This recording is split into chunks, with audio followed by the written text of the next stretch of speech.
descend and maintain 2074.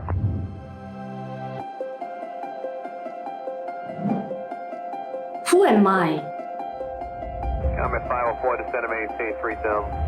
3000, Comet 504. Answer, Captain 724 is our traffic about In my 20s, I dream of flying a plane. Due to having glasses, I thought it's not possible. In mid-2016, I started to have foggy vision. After I checked out, the doctor said I have cataract in both my eyes. Wow! I really never expected this. I felt like taking a trip to the moon, jumping up and down. I'm filled with excitement. But the unexpected turns out into my reality. The cold, hard truth. I need to step into divorce. My mom said her final goodbye, and my family broke apart. I stepped into a solitude journey. This is the best journey I ever experienced. It was super challenging. My achievement, the award-winning author, from housewife to pilot, the beginning.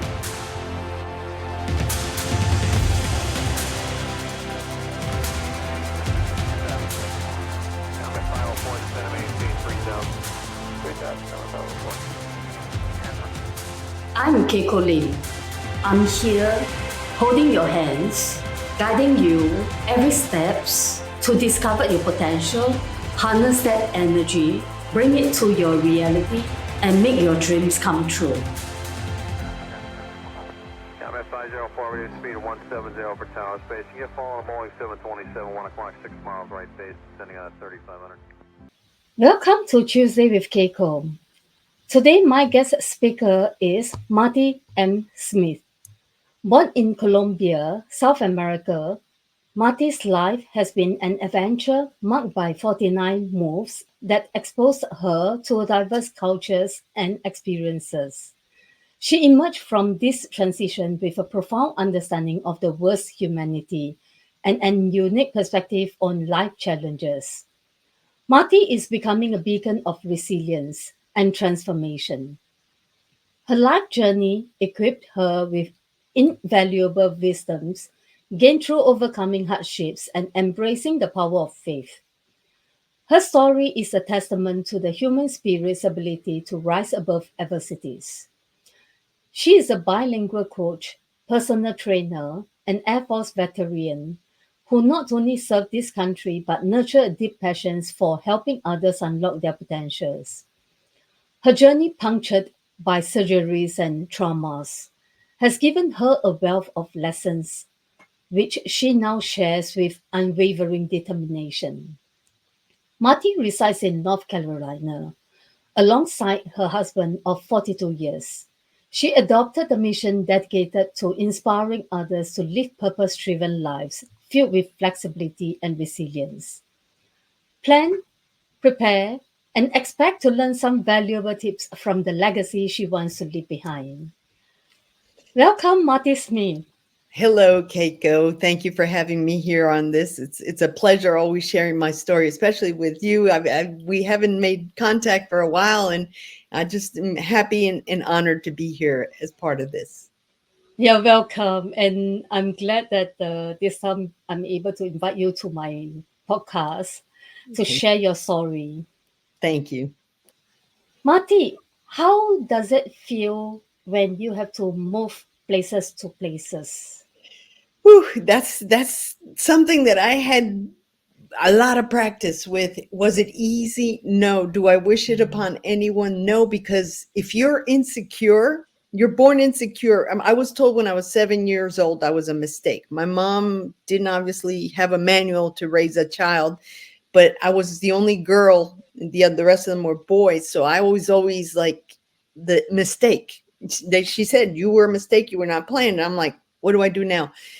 Back then I was traumatized by that, but now I see it as that's what planted that seed of perseverance, of persistence, of wanting to prove to myself my value. I didn't know you had to value yourself. I thought that was arrogant. I thought that was conceited. You shouldn't do that.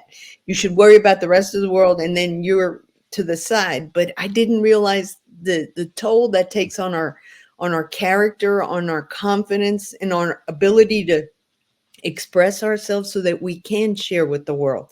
So the pandemic hit. I've been in and out of. I moved all up and down the East Coast. I've lived in Venezuela, Colombia. Was born in Colombia, but everywhere I went, I was always prepared to move because there was so many times, 49 times before I met my husband. We haven't moved very many times, so it's like if I see a box, I get kind of like, "Ooh, you're not going to make me pack," and Yeah, it is a. it's terrible for a kid, but especially in school, you don't make long-term friendships because you're going Mm, somewhere else. Me having two languages, my natural language is Spanish, but I learned English before I did Spanish. Of course, my mom didn't like that because I was an insult to the native tongue. How could you not know your native tongue? But at the same time, I was the interpreter in all the English. So I was like, I'm good and I'm not. I'm good and I'm not. So that yeah. was kind of like the pattern that I lived my life. However, the pandemic hit. I took a book camp and I said, I don't want to concentrate on all this bad news. I don't really want to dwell in this. I got to stay busy because I had already been in a shut-in when I was in the wheelchair. I've been in a wheelchair after I've had 27 surgeries, going on my 28th now, Wow. and I atrophied it at an injury, a re-injury to my knee, atrophied my muscles to the point where I couldn't stand up. My legs were wet noodles, and I would collapse. So I had to depend on the wheelchair. Luckily, they discovered a spine stimulator. I was a candidate for Mm, that, and it's actually a box that they implant in your back through your vertebral column. It's a wire connected to your brain stem saying you don't hurt. But when you hit your elbow and it just fires yes. everything, pretend Yeah. that had happened to half of my body. As the injury progressed in the condition, it was an autonomic nervous condition, Mm, moved to my right side. So they kept adjusting the spine stimulator. At first I was in mono, and then it became mm. stereo, and then I became quadraphonic. So I am now Wow. actually like a energizer bunny. I have to charge myself once a month, and it's comical for me now, but it's my lifesaver. It's what saved me from coming. I was suicidal. I was very depressed because I had Yes, that lost that is my challenging. ability to walk, and I thought Mm, all those limiting beliefs that I stored in mm, my mind were going against me. See, you were a mistake. See, you couldn't you graduated yeah. from medical university as a radiation therapist. You got hurt. You couldn't work. You became a liability. You went in Mm, the Air Force. You worked on airplanes. You did great, but then you got hurt. You can't. So it's like every time I would reach a goal, mm, I was gun ho, and then boom. It's so I kept saying, I'm just going to give up. I mm, can't. Nothing seems to work for me. But what mm. it was, I was carrying all those limiting beliefs with me, and every time something triggered similar to what I had lived, that's when I realized that I was the responsible party for it. Yes, Yeah. my mom said the things she said. Yes, I got laid off from the work because I was a liability. So I was always blaming the world, but I Mm, never assumed the responsibility myself and say, okay, Marty, what is it that you put in your head? So yeah. with all these courses that I took, self-empowering courses and self-improvement, I changed the chip. I started pulling out all the things that kept those thoughts that keep repeating in me and saying, Mm, okay, why does this keep coming up? And it seemed like I would always be in a vicious cycle. And then I started saying, wait a minute, wait a minute. You think you're a mistake. You've already denied your ability to prove to yourself that you're not. You're already saying it's not going to work.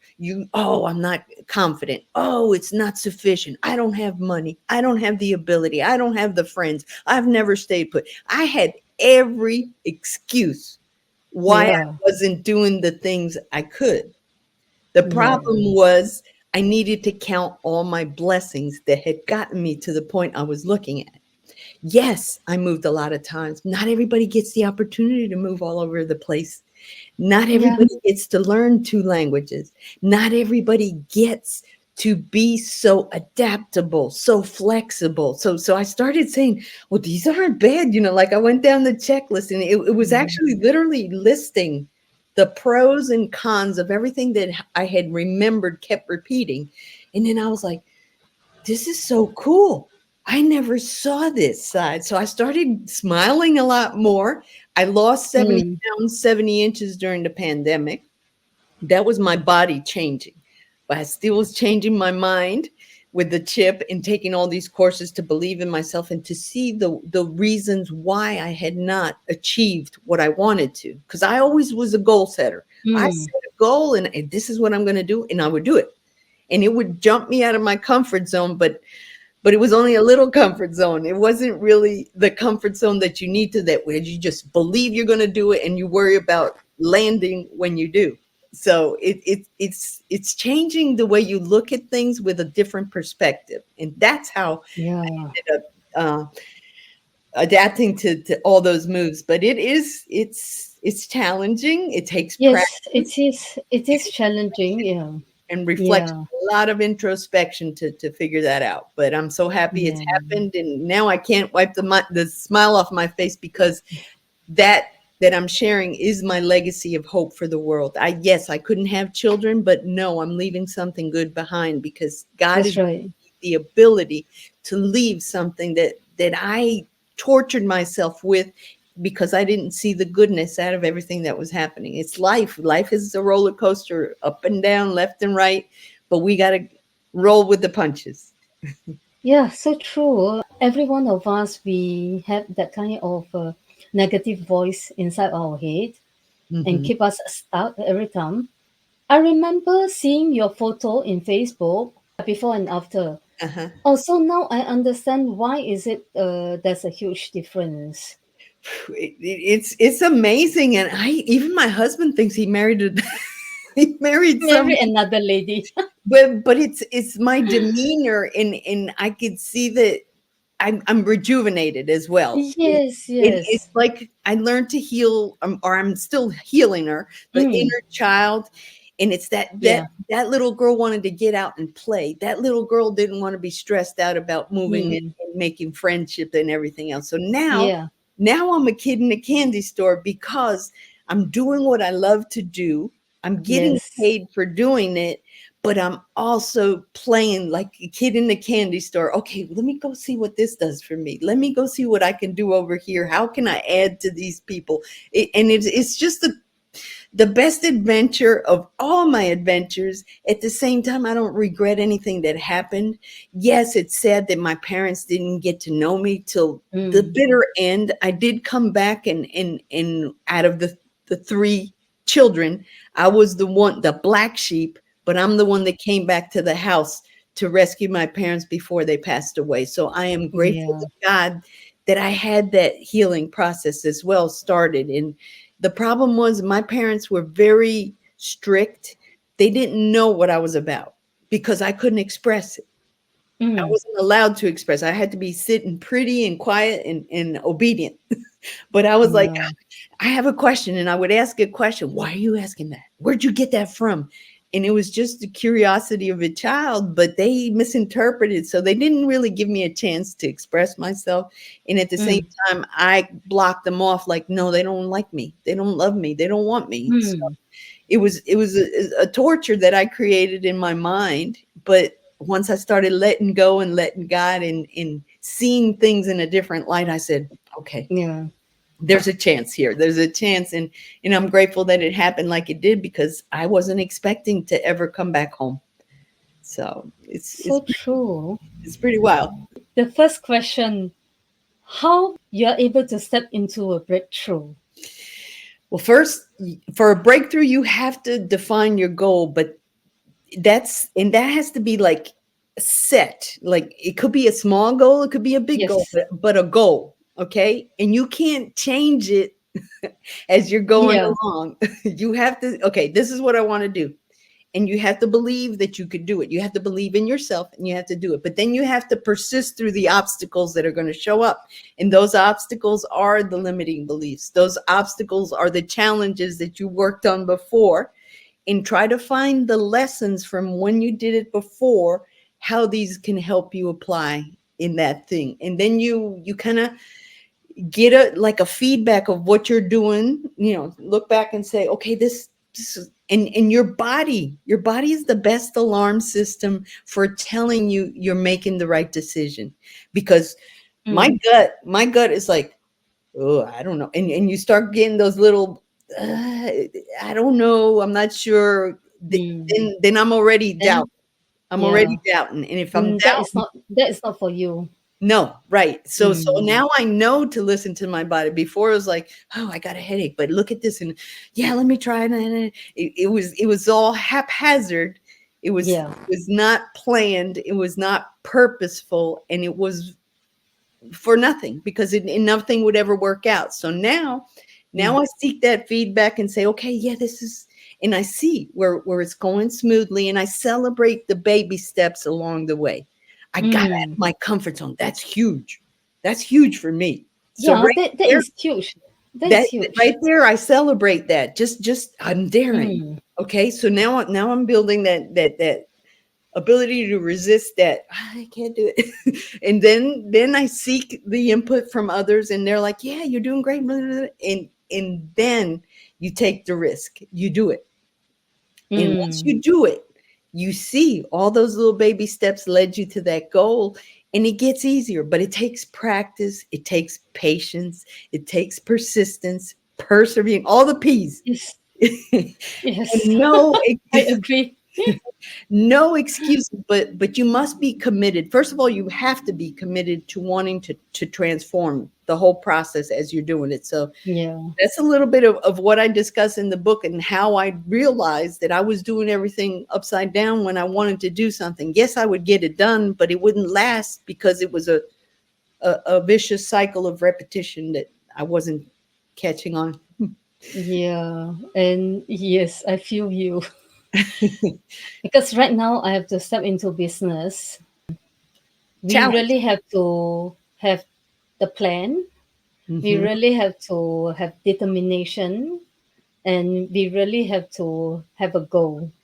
It's Yes, so important. that's one of my books that I would co-authors: Plan, Prepare, and Expect to Win. And I kind of share that you have to have a plan, and it has to be a viable plan. And it may not be something that happens overnight, but if you work on it and determined to finish it, you're going to reach your goal. You're going to get it done, even if difficulties come, even if, because Mm, then you'll see that, okay, it happened this way, but what if I take a look at it from this side? Oh, wow, look, there's something new, and yeah. you don't get those. This is what I say limiting belief does to me. It's like you're blind. You can't, Mm. you It's can't, like a tunnel vision. right. You can't see anything but all the bad stuff that's coming at you. Mhm. So Yeah. right away, your brain's going, oh, whoa, no, get away, evade Yeah. it, don't do it. You're no good, and you give yourself all the reasons to justify why you're not doing it. But they're all tiny little lies that you've told yourself all along. So it's a challenge, but I promise you that once I started doing it, I was like, wow. It's like I opened a key, and God opened doors and windows. I found the key, and God opened the doors and the windows to opportunities that I in a million years would never have thought I would be part of. So it's pretty cool. It is. When once the opportunity landed in your reality, Yes. you were like, Wow. wow. Wow. There's no words. Just wow. Yes. That's right.